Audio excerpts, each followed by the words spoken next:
Oh my God, we're actually back. Hey everyone, we are still alive, very much so. The next episode of a conversation with Kely. This, of course, is episode 50. I don't even know at this point.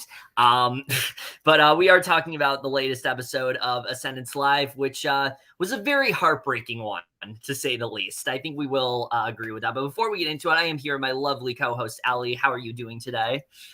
I'm good. Obviously, I couldn't be on last week's just because I had an org tribal. Or sorry, the other days, I had an org tribal. Plus, I had to go to work. So Mike and Kevin took over, and they obviously did a lovely job.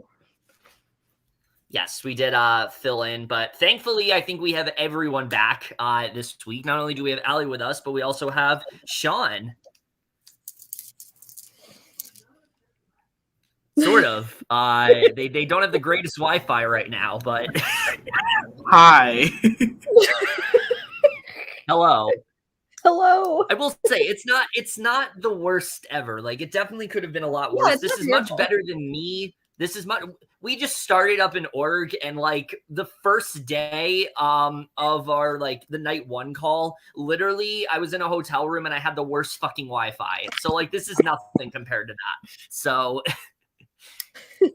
anyway, let's get more into this episode. Like I said, I think it was a pretty heartbreaking one all around, considering who ended up going. Was not expected. I mean, the way things went last week, it's not something I shouldn't have been too surprised about, but I was really hoping that it could have been avoided, and unfortunately that was just not the case. But we'll just jump right into it. So we do start off with Stephanie, and she talks about how she knows that Mark is gone, and that she needs to now further her game with him gone. And I'll be honest, the way that she's handling things, I don't think she's lasting much longer within the game, especially with the way things go after this. I'm not feeling great about Stephanie's chances overall, but we'll really have to see how that turns out. But we flash back to everyone watching. Don't say that. She's on my draft.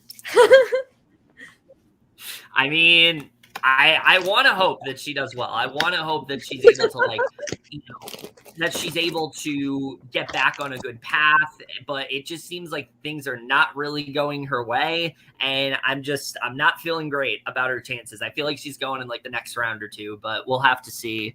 But we flash back to everyone watching the video the night before, which really was 5 episodes ago, but whatever. We finally get a competition based around this video, which everyone watched except for Sarah and Eddie, which one of them's going to regret that. We'll just say that. So after so many close calls, Michelle wins this captain competition, as she should. She finally won something. She was on my draft. I told y'all that she was going to be a force in this game, and here she is winning the captain's comp. One amazing win for her. And she is now safe for the round. And it seems like she's very much leaning towards Eddie or Jake for co-captain because she feels the best with them. And I will say, Eddie right now is probably in, I think, the best position within the game. Everyone feels good with him, and nobody really wants to turn on Eddie at this point. And I feel like everything that Eddie's wanted to get done, aside from this vote, he's gotten done. And I think overall, Eddie is just consistently upping his social game. So we then see I honestly can see for him, I can definitely see a second one for him. Oh yeah, for sure. So we now see yeah, for sure. So Payne is then hoping that Eddie gets co-captain, since he may actually be in trouble this round. I don't know how true that is. I don't think that Eddie's name went around all that much here, but Stephanie and Sarah then agree that they're both in trouble and they need to put their votes on either Jake or Erica this round. They're unsure who Michelle is actually going to save, and they need to work together in the game, even if they beat each other. Stephanie plans to convince Michelle to save her in an effort to get her past her 7th place curse. I thought this was definitely smart for both of them. I think they're in similar spots in this game. I think they very much did need each other. And this is part of the reason why I don't think Stephanie's going to do that well moving forward, because I don't think she has that many allies left. And I think she needed Sarah in the game. But what do you guys think? Well, I mean, I think she's just a good talker, so I think she can definitely like get that target off her. Yeah. Yeah, she's definitely a good talker. I would agree with that. I just feel like, I don't know. I just feel like she's lost a lot of allies, and with the way things go here, again, not feeling great about her chances. But Jake then talks to Michelle, says that she should save him based on the fact they got similar answers in touchy subjects, and Erica's basically checked out at this point. So they're still kind of doubtful that Erica still wants to even play the game. But I mean, I didn't get the sense at all in this episode that she was checked out. It seemed like she was like very much refocused. Oh, Mike's here. Mike's here. No, Allie's speaking on my behalf. I wasn't even sleepy. We was getting water. Asleep. People fall asleep. Who's people? Allie, you thought he fell asleep. The people that were on the people that were on the call. No, it was getting water. Oh. Yeah.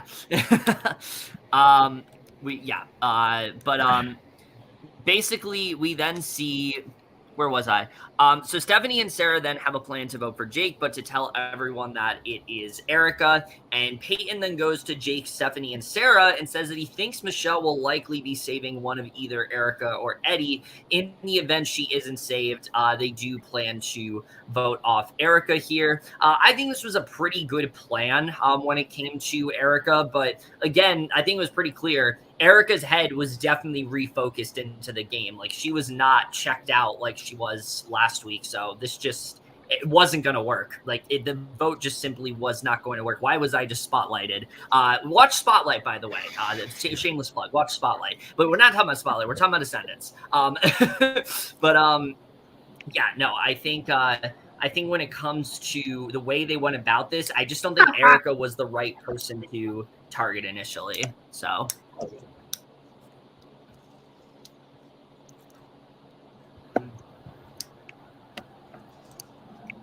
I am lagging hardcore, y'all.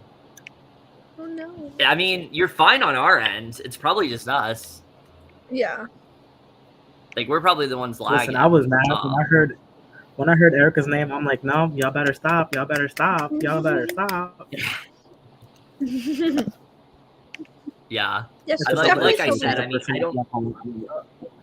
I can definitely see I don't think that the Erica vote was going to work because, again, they were doing it predicated on the idea that, like, she was checked out of the game, which she very much was not. So it just was not going to get traction. But Allie, read the next few notes. Okay. Sarah feels the most solid with Eddie and Jake amongst all her various deals. Peyton asks Jake if now would be a good time to play his pendant, and Jake feels he may need to unless Michelle saves him. I'm glad he didn't. I'm glad he ultimately did not, because I don't think that would have been a good move for Peyton. Eddie is very much down about Jake, which I thought Jake would definitely leave here. Yeah, I mean, I've been saying Jake was going to leave for a few rounds now. I think what's really saving Jake is that he's well protected by people. I think he has Erica, he has Eddie, yeah. You know, he has Peyton. Like, he's definitely in a good position, not because of anything he's done, but because of people that are on his side. And also the fact that I think he got the playing for second thing. People just don't really see him as a big threat right now. So yeah. Also, Jake, if you're seeing this, happy birthday. Oh, yes. Happy birthday, Jake. Happy birthday. Yes.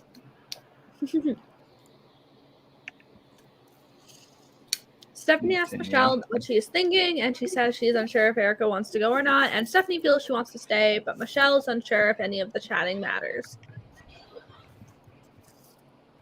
Michelle talks to Erica and says that Jake wants to stick with the two of them, but she's unsure if that's actually true. And she said they need to get Stephanie to save her or Jake, and then they can vote off Stephanie and say they're doing duos because they're going after duos. Which makes sense, definitely. There's some very obvious duos left in the game. You're welcome. Oh, oh, hi, Jake. Yes, happy birthday.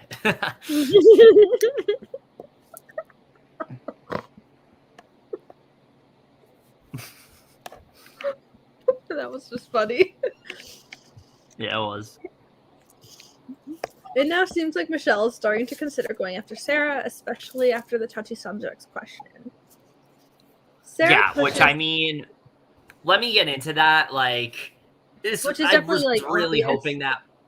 Yeah, I was really hoping that wouldn't be the case because I felt like Sarah had like a strong enough like social game to where she'd be able to overcome it.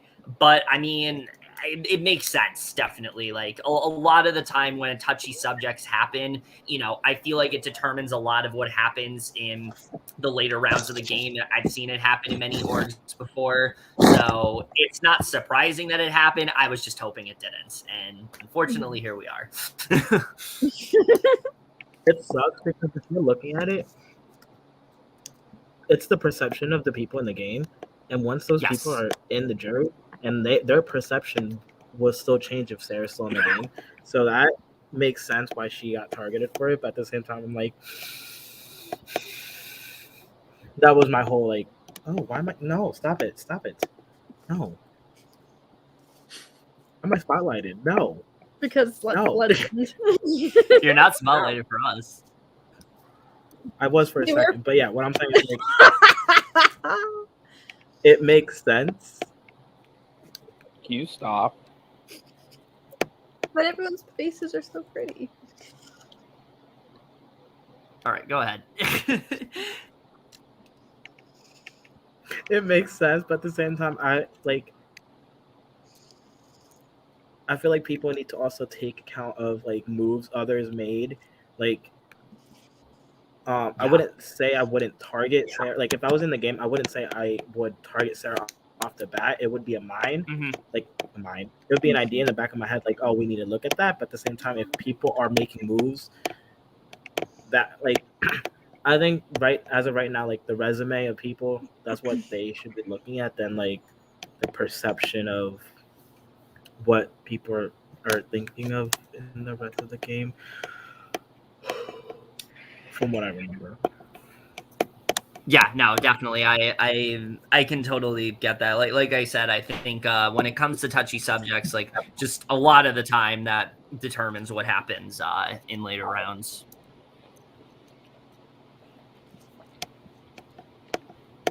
Sarah pushes to Peyton and Eddie to go for Erica this round. Jake gets to send Sarah and Stephanie go our final two, and they need to push for Sarah this round. Which this was definitely a good perception from Jake. Like we've talked about before, how best reads on. We've talked about before. Who did that? We talked about before how Jake has not had like the greatest reads on the game. This was definitely like one of his better reads. Like he completely got the sense that like, yeah, these two are a final two, and I need to take them out. So job well done to Jake there for sure.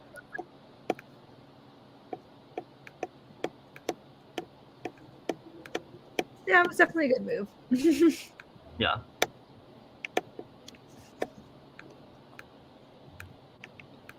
Oh, you have the next part.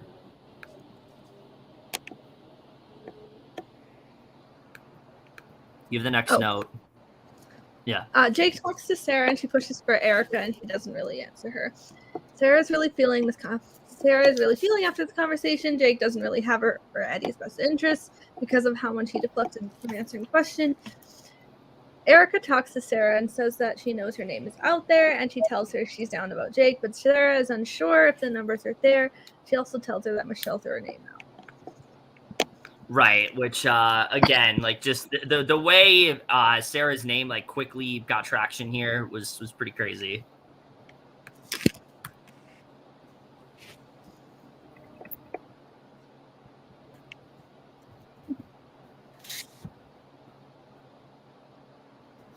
Oh, it's still you.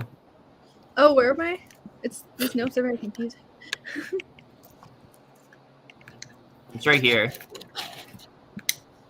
Oh. You see where I'm pointing? He also tells her that Michelle threw her name out. Eddie talks to Erica and proposes a deal of making a four with Peyton and Michelle, and Erica is convinced he can against Michelle, but not Peyton in the end. And then Eddie knows that at this point he needs to put. Which I think is I don't know if that's. Yeah, going back to Eddie beating Peyton, I definitely could see it happening. I think Eddie's had a stronger social game than Peyton. I think that Peyton's definitely played well, but Peyton is very much relying on like that pendant and people being worried that he's going to play the pendant and things like that. Eddie hasn't needed it, and I think that definitely is helping Eddie a lot. And a lot of people consider Eddie to be like their number one. So I really would give the edge to Eddie there when it comes to him and Peyton. I do think Peyton can very much still win the game, but I think Eddie is definitely the stronger of the two, in my opinion. Yeah.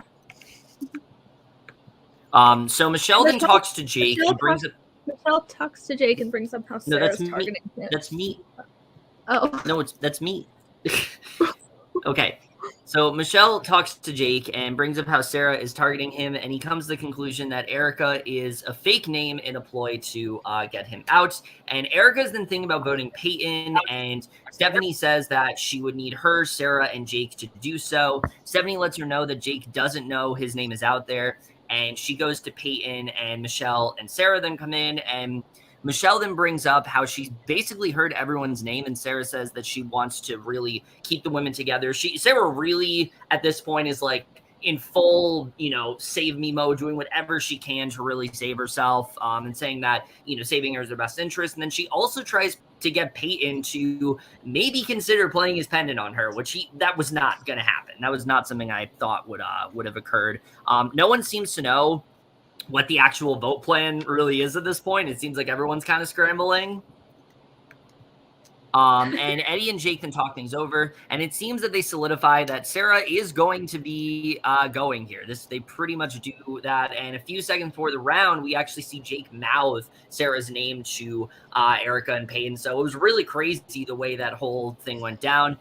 So the elimination goes down. Michelle does choose Eddie to be her co-captain. Peyton is very much still firm in Jake going. Like, he really does want Jake out here. And Sarah isn't really feeling great about this vote we see, but she's kind of confident that there isn't going to be a flip. She thinks that they're most likely going to stick with her.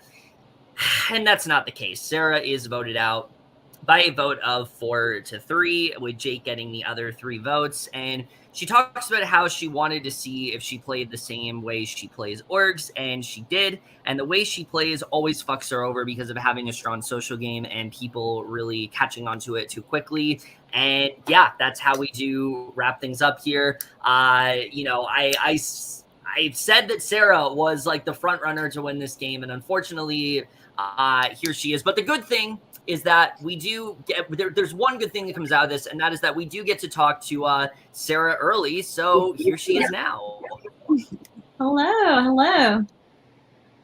It's great to finally meet you. I think I speak for all of us when we say we've been a big fan all season long. I'll be honest. Like, I literally said last week that you had what seemed like a winner's edit to me, and now here you are. So I guess I had the worst reads on things. But I guess what we'll start off with is, you kind of talked about it a bit at the end of the episode, but going into this game, like, what were you really feeling? Yeah, I was definitely going into it just very, overwhelmed on the first night when I was there because I didn't know anyone, and I know a lot of people in the game did know each other. So, especially in a big group setting, I was like, I don't know what to say to these people. Like, people already connecting from, past games they've played or whatever. And I just kind of sat there like, oh, this is going to be hard to navigate. But after the first night and having to go to tribal in that first round, it really solidified my one-on-one relationships with people. And so after that first night, it was really great. All right. What's our next question? Anyone? All right. I think the next thing I'll really ask you is, you had probably the strongest social game, I think, of the season up to this point. Do you think that's what really like fucked you over here? Because you kind of talked about how like you play similarly. Do you think that's what really hurt you? Yeah, I think it did. And what's funny is that like I know part of it was that Group of Five alliance, the Duckies, which I knew about it. Technically, I was like an unofficial member because that night people said they were looking for me and I was asleep. So bottom line, don't sleep when you play a live game. So I think that definitely was part of it. And then not watching movie night, that really cost me that challenge. So I think it was a combination of a lot of things. But at that point, my name had not been tossed around and everybody was aware of that. And they were like, Sarah's name is like one of the few names in the game that hasn't been tossed around. So I think at that point, it was like, okay, well, she is starting to be a big social threat. Yeah, you had no votes up to that point, I'm pretty sure. So that's very, very impressive, I think, that you were able to survive that many rounds and not get any votes. The other thing I was going to ask, we brought this up before, touchy subjects, it's something that I think is a big deal. Do you think that's a big reason as to why they sent you out, or do you think there was a little bit more behind it that maybe we didn't see?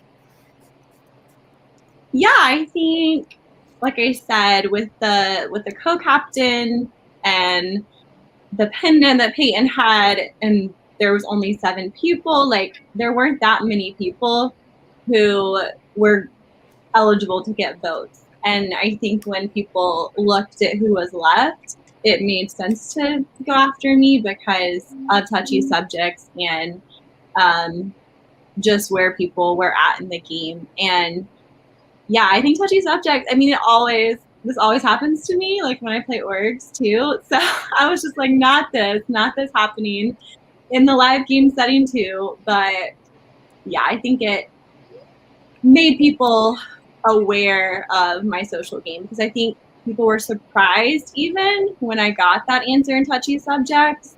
And they were like, oh, other people are aware of this too. Okay.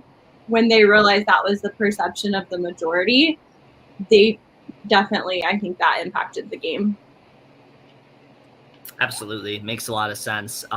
So you did have a plan to go for Erica, but then it seemed like you switched to Jake. Why do you think that didn't go through? Yeah, so the fake plan was Erica.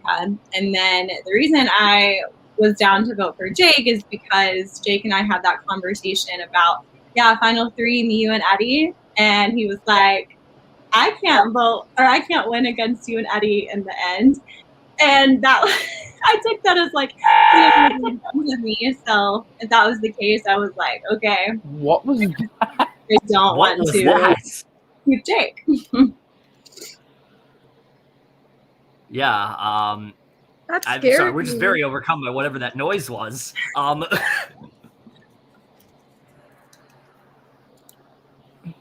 Anyway, not that noise. Yeah. I'm trying to think of some questions. I'm trying to think of questions that were on the draft thing. Yeah, was this your first time playing Ascendance, Sarah? Have you played? Yeah, it was. Wow. See, yeah. I think the only thing I have to say, other than the other question, but that's not going to get asked till later, is one, for someone who's played Ascendance and a live version of the game, it's very impressive that you made it really far. I mean, 7th place. Absolutely. First timer. Shit, 3 of us couldn't even do it, and we played Orgs before. Really impressive. I played a game with you once, and even in that game, your social game was, everyone was like, yes, Sarah has a strong social game. Everyone liked you. Everyone liked you in this season. So be proud. That's all. Thank you. Yeah, no, definitely be very proud. I think. What was your favorite part of the game? My favorite part was definitely making real connections with people. In an org setting, you can do that, but to meet people for the first time in a live setting, I think those connections are just like deeper. And, you know, I still talk to a lot of the people I played with almost every day. And it's like, I don't think you get that same connection in an org setting. So I'm really thankful for those connections that I made.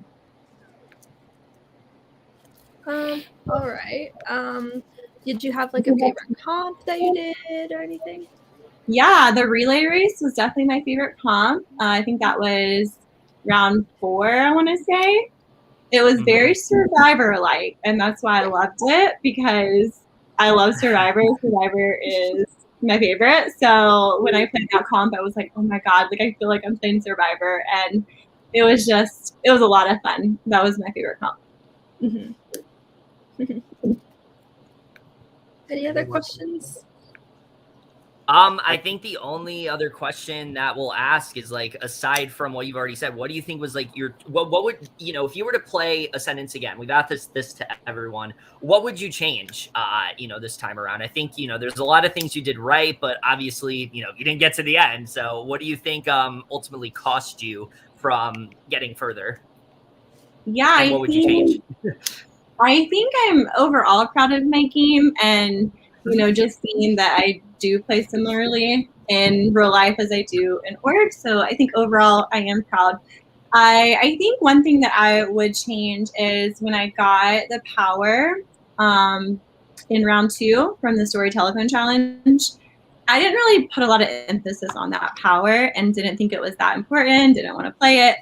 But I also didn't use it as leverage to gain trust with others by sharing it. Like, I didn't share it with that many people. And so I think if I would have shared it with people and like put more emphasis on that power, it would have maybe helped out my game a little bit more.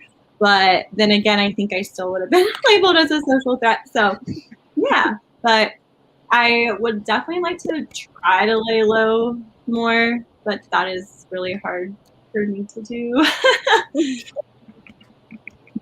Right. Yeah. No, I get that. And then the only other question I think we have is, you know, obviously Ascendance 2 is going to start up relatively soon. I'm not sure when, but are there any tips and advice you would give to someone that wants to play Ascendance live within the future?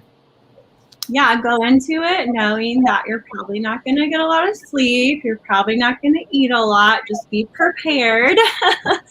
And just go into it with an open mind. Like, I think if you go into it with like your ideal strategy, you're gonna be focused way too much on that, and you have to be so flexible every single round. It's so fast paced. Like, most rounds you have like a 20-minute period to decide on the next build. So it's like you cannot go into it with any strategy or anything and just be open the whole time. And just talk to everybody and be flexible with who you want to work with.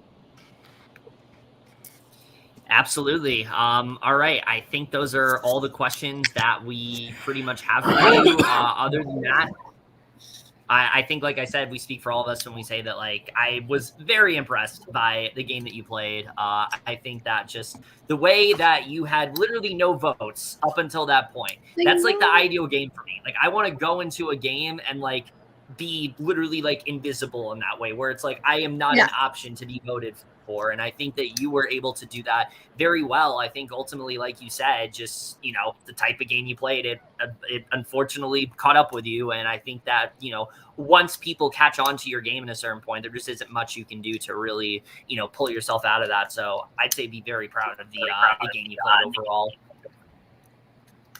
Yeah. I would definitely do. Thank you. Yes. All right. So before we do wrap things up, Sean, do we have a draft update? No. Looks around. All right. Well, we know Allie took a hit. We know that Allie definitely did take a hit onto her draft. Unfortunately, one person left on her draft. Yeah. Allie, that's true. Allie does only have one person left. Yeah, Allie has one person left. You have 2, Mike has 2, and I have 1. Michelle's still holding strong. Still going strong. Let's see how far she can make it. Yes, we need Stephanie to win. No, we need Michelle to win. Congrats to Michelle's Stephanie. making it all the way She to the passed the end. 7th place curse. I just. That's true. Yes, she did. She did. Oh, yeah. True. I just scrolled through the Facebook and saw a comment. So shout out to Julia. Yes. All right. Well, before we do wrap this up, though, I am, of course, going to give our guests the chance to, well, not just our guests, but also our co-hosts, the chance to plug whatever they want to. But Sarah, you're, of course, our guest, so I'm going to let you go first. If there's anything you want to plug, go ahead and do so. Hi, Stephanie. 7th place curse for real. No, I don't really have anything to plug. I do host an org, so if you're interested in playing an org where it's mostly like newbies and not a lot of people in the org community, reach out to me. Season 3 will be starting up soon, so that's really my only plug right now. All right. Sean, go ahead. Oh, hi. Yeah. Oh, hi. You can follow me at Sean Dyer on Twitter.